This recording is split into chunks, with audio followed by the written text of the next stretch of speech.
Hey guys, my name is Blake. I make videos about DIY projects for beginners, and today I'm going to be showing you how to repair various sizes of drywall holes. We will be covering small nail holes all the way up to a larger basketball-sized hole. I'll be going over all the tools you need for each of the holes, and the methods you will learn should teach you how to repair just about any sized hole. Here are the timestamps of each part of the video if you wanted to skip to a specific part. Nailed it!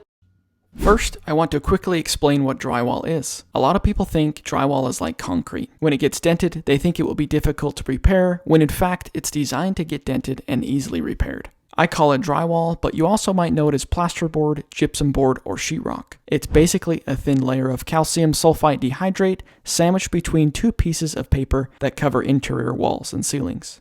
Without the paper, it would have little to no strength and just crumble apart. So if that's drywall, then what's drywall mud? Well, if you've ever been to a hardware store to try to buy drywall mud, you'll know that there are about 10 different brands with about 30 different types of drywall mud. That can be pretty overwhelming for beginners, so here's a simplified version. Spackling takes care of all the small dings and dents while being easy to sand after it dries. Topping is mainly used for the last layer or for making the wall have texture. Dust control is good for environments that require a low dust level. +3 is a lightweight all-around drywall mud. All-purpose will pretty much handle any repair. Hot mud is a powder that you mix with water. Each bag has a number indicating the amount of time it takes to harden. If any of this is still confusing to you and you need somebody to just make a decision for you, it's hard to go wrong with the all-purpose or the +3 since they can basically do everything. For smaller holes like nail pops, nail holes, small dings or dents, you'll need the following tools and supplies. A 2 to 3 inch spackling knife, preferably one with metal on the end. I'll explain that a little bit later. Some spackling or drywall mud. I like to use this Alex Plus spackling. It works on many different surfaces and dries harder than other lightweight spackling paste. A 220 grit sanding sponge. Depending on your repair, you might need to use some drywall screws. I'll be using 1 1/4 inches. Some repairs might also require a screwdriver and or drill if you have one. A nail pop happens when the drywall expands and contracts as your home expands and contracts. They are referred to as nail pops because they used to use nails to secure the drywall to the wood stud, but nowadays they just use Phillips screws. To properly fix them, I like to tighten the screw by giving it about a quarter turn and then add 1 or 2 screws above and below the nail pops. This resecures the drywall in place, hopefully preventing it from happening again in the future. Then you'll take the back of your spackling knife and make a little divot right onto the hole. This pushes the paper and other debris into the hole so it's easier to smooth on the wall. Then I like to give it a little scrape and make sure the wall is smooth and flat. It's also a good idea to close your eyes and really feel if the wall is flat. Now take out your spackling paste and fill up the holes with a little extra. Then take out your spackling knife and smooth out the wall like you're putting peanut butter on a piece of bread. Not too thick and not too thin. After it dries, sand it down until the spackling paste is level with the rest of the wall. If there are still small holes, you can go over it again with some more spackling. The process for dings and dents is the exact same as what I just showed you, except you don't need any screws. Just make sure it's flat, scrape the wall if needed, add the spackling paste, smooth it out like peanut butter and sand it smooth. Then repeat until the wall is smooth. For a medium-sized hole, you'll want a larger 6-inch taping knife, preferably with metal on the end still, drywall compound also known as drywall mud, a sanding sponge, a 120 grit version and or a 220 grit version, and the most important thing for these types of holes is the mesh tape. On larger holes, the mesh tape helps hold the mud in place while it hardens. To repair this hole, start by covering the whole thing with mesh tape. To cut the tape, you can use your taping knife, press down on the tape, and then pull up on the tape to cut it. Mesh tape is not very sticky like actual tape, so be sure to push it all the way down with either your hand or the taping knife. Once you have the whole thing covered with mesh tape, it should look something like this. Good job! Now take some drywall compound out of the bucket with your taping knife and start pushing the mud into the hole. Now when making repairs on drywall, thinner coats is better. I'd rather see you add 5 coats of super smooth peanut butter on the wall versus 1 large coat of chunky peanut butter. Now me personally, I prefer chunky peanut butter, but not on the wall. Now this first coat looks bad. And that's because I'm not a professional and neither are you. That's why you clicked on the video. The first coat or even the second coat of mud does not need to look or feel perfect. In my experience, to get the wall smooth, it's a combination of thin layers and sanding in between each layer. You can do this as many times as you need until you're happy with the end result. This was my last layer before my final sanding, and you can still see I have some imperfections. I'll be able to sand this again, and the wall will be pretty much smooth.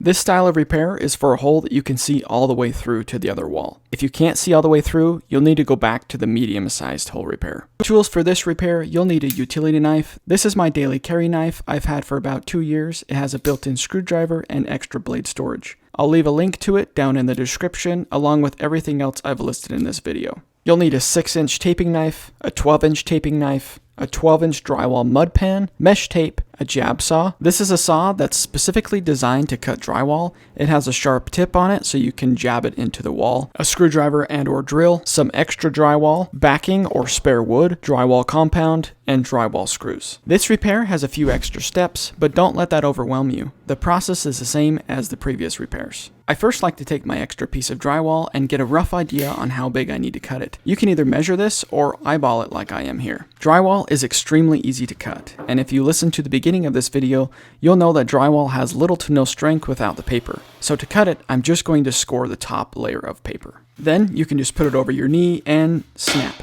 It breaks in half and it's very satisfying. Now all you have to do is flip it over and cut the other side of the paper, and you have easily cut the drywall. Repeat these steps until your piece of drywall covers the entire hole you're trying to repair. Now take your new piece, place it over the hole, and trace around the outside with a pencil or Sharpie. Then double check the hole outline covers the hole. Now you can take your jab saw and use your hand as a hammer to start cutting out the outline. When using the jab saw, use caution because you never know what's behind the wall. After it's cut out, you should be able to remove the old piece of drywall now. You can also clean up any pieces you missed with your utility knife. Remember how I said to use caution? Well, this is why. I have a water line and a drain pipe behind this wall. Now don't worry too much, when using a jab saw you can usually feel if you're cutting through something hard. Drywall is not hard, so if it feels like the jab saw is getting stuck on something or it's hard to cut, maybe try cutting a small hole first. Now take out your backing and cut it to length if needed. The backing boards are going to help hold our patch in place and give some structure to the wall again. You can also use some extra drywall for this, but it's not as good as using wood. Then take out your drill and secure the backing to the existing drywall. If you pull the backing towards you and screw in at the same time, you can get the backing to suck towards the back of the drywall and make it tight. You'll need to add screws on the top and bottom to hold the backing in place properly. Once it's in and secure, you can test fit your piece and trim any edges if needed. You'll know if it fits nice if it's flush against the existing drywall. Now secure the patch in place with a decent helping of screws into the backing that we just installed. Use your taping knife to scrape anything that's sticking up. This is important for a smooth wall. Then add mesh tape over the center of the seams of the drywall patch. Now get out your drywall, push the mud into the seams, and cover the whole patch. Remember, thin peanut butter is better on walls than chunky peanut butter. To get the wall smooth, I like to go in different directions. First I'll go side to side, then I'll go up and down. Just work that mud onto the wall, trying to make a thin layer just like you would on a piece of bread. Now I want to show you another way of patching a large hole, and then we'll come back to finishing this one up. If you don't have any backing or don't want to use it, you can also mark the center of the studs behind the wall with the stud finder, then use those as your backing. The drywall will rest on the existing stud, eliminating the need to add backing. I wanted to show you both in the video so you can decide what works best for your situation. Now if you have a large patch like I do, it's easier to use a mud pan. I like to mix my mud with a dash of water to make it more smooth. Guys that do this every day also like to add dish soap to their mud. It makes it smell nicer and gives you an even smoother mud to work with. The larger the patch, the larger taping knife you should be using. If you use a large taping knife, you can cover more area and keep the layers thin more easily. Now when you're patching a wall, it's important to think about the technique I'm using. The technique I'm using is called feathering. It means I'm applying an angle to the taping knife so the edge farther from the patch applies less pressure, making the mud thinner on that side and thicker near the patch for a smoother blend between the old drywall and the new patch. This is a dramatic way of showing it, but you get the idea. Remember, keep it thin, keep it smooth, apply a coat, and then let it dry overnight, sanding in between each layer. Keep doing that, and if your results look like this, then congratulations, you nailed it. I hope this video helped you, and I'll talk to you guys later.